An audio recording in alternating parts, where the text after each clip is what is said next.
Hey, what's up? This is 5 Minute Finance, and I'm Matt. The goal of 5 Minute Finance is to help you better understand the fundamentals of personal finance so that you can take action to improve your finances today.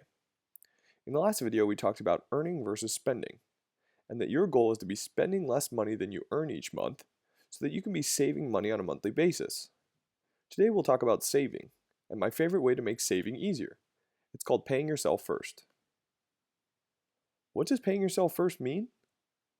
Paying yourself first is putting money in savings by diverting money from your paycheck that goes directly into your savings account and or your retirement account before it ever hits your checking account. This means you feel like you never had access to this portion of your paycheck to use for your normal spending, like for paying your bills or for buying things that you want, since the money went directly into your savings account. Why is this important? If you're like me, you see money in your checking account and you're like, sweet, I can spend that on some concert tickets, or maybe go out for a night on the town with my friends, or even to buy that new jacket that I saw yesterday. If the money isn't there in my checking account, I won't try and spend it because it doesn't exist in my mind. If it's sitting in a savings account, I know I shouldn't be spending it, and so I don't. It's basically a mental trick to convince yourself that you didn't have that part of your paycheck in the first place. One of the best ways to do this is to automatically divert money from your paycheck to your savings account so that it never is in your checking account where you might be tempted to spend it. There are two easy ways to do this. First, you can split up your paycheck when you are paid so that only a portion of your money goes into your checking account. Most employers will let you split up your paycheck and have it deposited into multiple different accounts, for example, your checking account and your savings account. That's what I do. Say your paycheck is $1,000 twice a month and you know that you need $900 to live on from each paycheck. Have your paycheck split up so $900 goes into your checking account and the other $100 goes into your savings account every time that you get paid. And then you won't even have to think about saving because it's done automatically. I personally use an online savings account from Capital One 360 as my savings account for paying myself first, but really you can use any savings account from any bank that you're comfortable with. I found that for me, that using an online bank for my savings that is separate from my checking account works best, because then I can't transfer money directly from my savings account to my checking account instantly, as transfers between banks take a couple of days. This also helps me curb my desire to spend money that's in my savings account. Another way to do this is to set up an automatic transfer from your checking account to your savings account the day after you get paid. Say you always get paid on the 1st and the 16th of the month.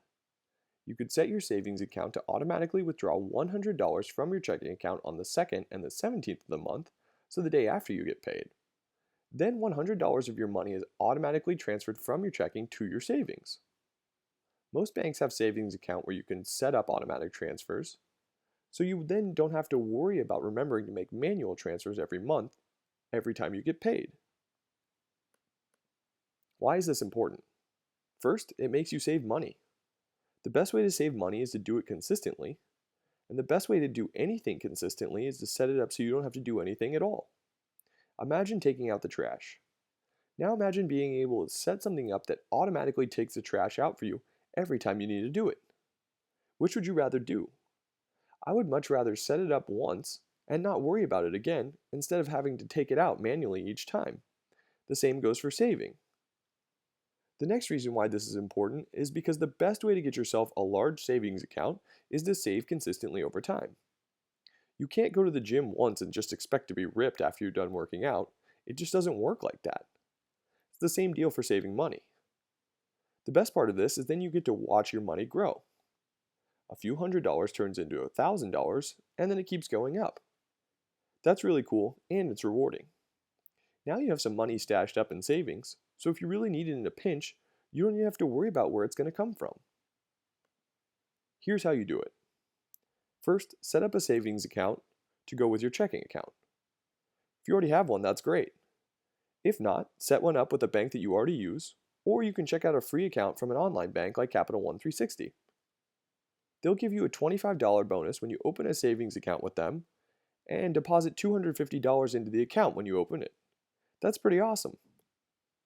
There's a link in the video description if you want to try Capital One 360 savings accounts.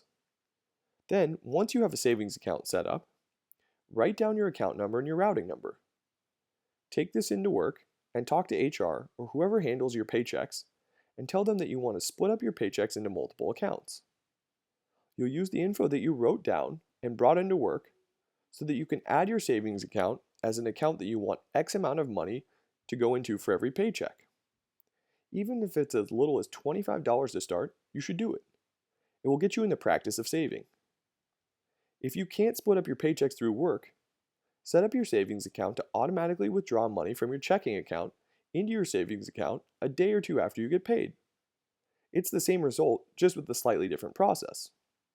Taking these steps should take you an hour at the most, and you only have to set it up once. Do this today, as it will help you start saving money on a regular basis, which is a critical part of personal finance.